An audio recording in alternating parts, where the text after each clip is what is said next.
Bonjour. Alors aujourd'hui, on va voir un petit effet un peu particulier que l'on peut réaliser dans l'Unreal Engine. Donc ce petit effet, c'est le Subsurface Scattering. Alors admettons, vous avez une matière, style une vitre brouillée ou quoi, et vous voulez faire ressortir les ombres qu'il y a de l'autre pardon, de l'autre côté, eh ben vous allez réussir à le faire grâce à cette méthode-ci. Donc l'idée, c'est de passer au-delà d'une matière transparente. Donc, si on a une matière transparente, donc vous allez venir ici.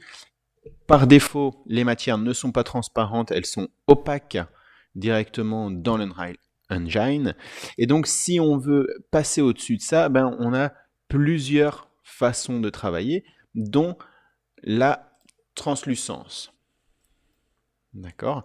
Et là, donc on va pouvoir placer une couleur, donc une constante 3 vecteurs. On met une couleur, bon ici j'ai choisi une couleur comme ceci. Et donc on a un paramètre ici, opacité, qui apparaît. Et donc on peut jouer avec cette opacité directement en mettant une constante. D'accord, je vais mettre 0.5, comme ça vous allez voir comment ça fonctionne. Donc là on a une couleur de base, et puis on aura une opacité. Voilà, il va faire son petit calcul.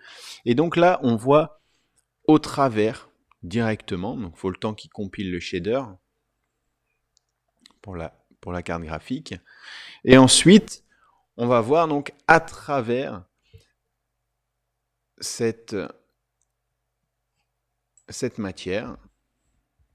Voilà. Et donc on voit au travers. Alors l'idée, c'est de ne pas voir au travers de la matière, mais quand même de récupérer les informations qui se trouvent ici derrière. Donc on va récupérer l'information de lumière qui se trouve ici, et on va récupérer les ombres qui vont venir s'y projeter.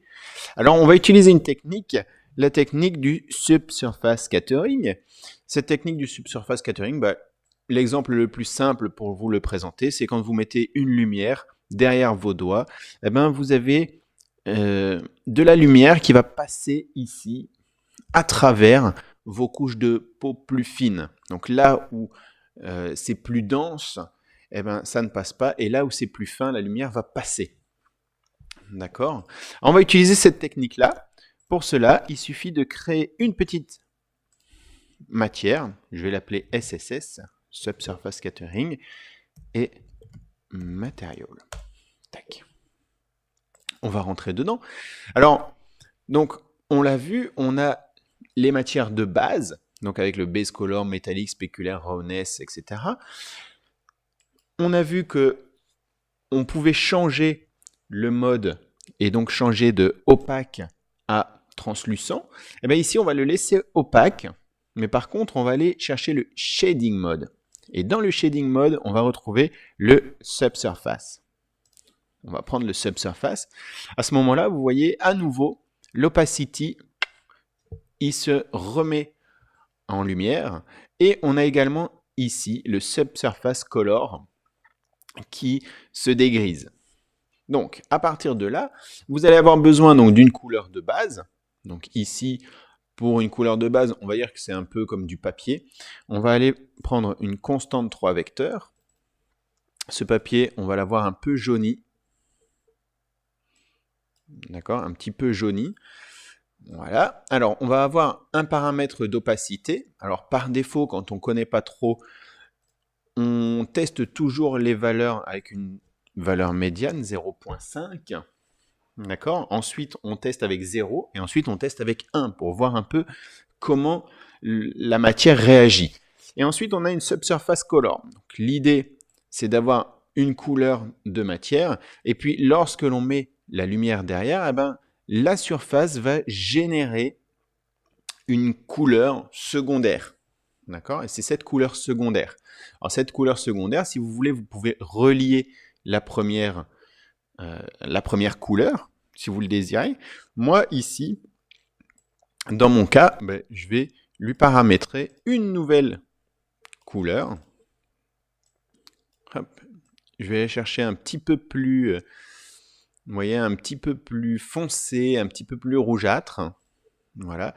Et donc, on va dire que la lumière qui passe au travers, eh ben, doit être représentée comme ceci. On sauvegarde. Voilà. Donc là, il va sauvegarder le shader.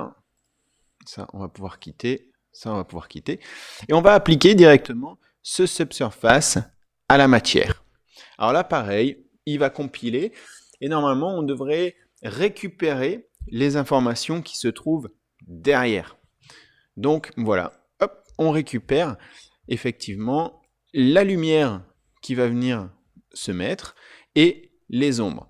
Et donc si maintenant je m'amuse à jouer avec cette lumière, eh ben, on voit bien que les ombres, ça va vraiment nous permettre de faire des ombres chinoises ou vraiment cacher une partie de notre monde. C'est vraiment donner un effet. Donc là, on a la valeur moyenne. Tout ce qu'on va faire, c'est dupliquer la matière et on va jouer un peu avec les paramètres. Alors le premier paramètre avec lequel je vais jouer, c'est ici, l'opacité. L'opacité, je vais la mettre à 0. Je vais sauvegarder. Comme ça, j'aurai sur un autre panneau une matière avec le 0. Et je vais pouvoir comparer ceci, les deux matières, les deux manières. Alors, on voit que ici, à 0,5, donc on a bien notre matière, et puis on a un dégradé, comme ceci, qui se fait. Ce dégradé est assez net. Ici, sur la deuxième partie, hop, on se retrouve avec une autre façon de calculer et un autre dégradé. Et on va venir hop, dupliquer à nouveau et on va voir qu'est-ce qui se passe si je mets le paramètre non pas à 0, mais le paramètre à 1. Hop. Donc là, il est occupé de sauvegarder et de compiler le shader. Et je vais venir le placer dessus. Ah voilà, vous voyez ici, on a autre chose encore. Donc la lumière est un petit peu retenue par la matière et on se retrouve avec un autre effet. D'accord. Et là, c'est vraiment à vous de tester par rapport à tout ce que, à l'effet que vous voulez donner. Donc, soit vraiment ceci fort lumineux, ici moyennement, forcément, et ici carrément, on a quelque chose qui retient beaucoup plus cette lumière. On a toujours l'effet, mais on a quelque chose qui retient la lumière. Alors, sur ce dernier panneau, je vais vous inviter à dupliquer une nouvelle fois. Et cette fois-ci, à jouer avec les autres paramètres. Donc les autres paramètres, c'est le base color et le subsurface. Alors, moi, je vais y aller direct. Je vais prendre plutôt quelque chose de rouge. Et ce que je vais demander, c'est là où la lumière passe. Donc la lumière, elle va être retenue à certains endroits. Et donc là où elle va être retenue, on va avoir ceci. Et dès que la lumière va passer, eh ben, on va prendre carrément une couleur opposée. On va prendre ici quelque chose d'un peu bleuté. D'accord? Comme ça, on va vraiment voir les endroits. Alors, on voit déjà ici, avec la lumière ambiante, il va nous faire un mix entre les deux, forcément. Dès qu'on a un peu de lumière, on voit la surface et en même temps, il doit nous afficher le fait que ça passe un peu au travers. Et donc, cette matière-ci, on va la mettre. Et donc, voilà. On se retrouve effectivement avec quelque chose de bleuté là où la lumière passe, et là où la lumière est retenue, on voit qu'on va partir vers quelque chose d'un peu rougeâtre. Alors on va passer de l'autre côté. Alors pour passer de l'autre côté, on est obligé d'activer ici le two-sided, parce que ce sont uniquement des plans.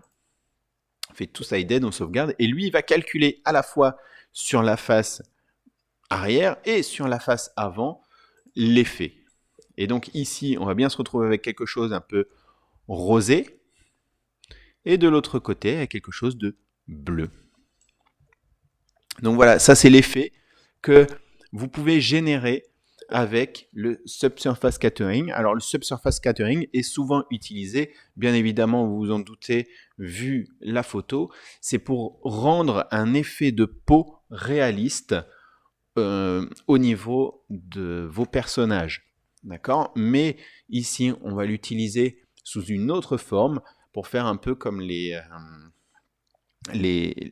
parois japonaises où on voit au travers avec cette espèce de papier. Et ben, on va avoir vraiment cet effet-là grâce au Subsurface Catering. Alors voilà, si vous avez aimé la vidéo, n'hésitez pas à mettre un petit pouce vers le haut. Et surtout, si vous ne l'êtes pas encore, abonnez-vous à ma chaîne. À bientôt pour des nouvelles vidéos.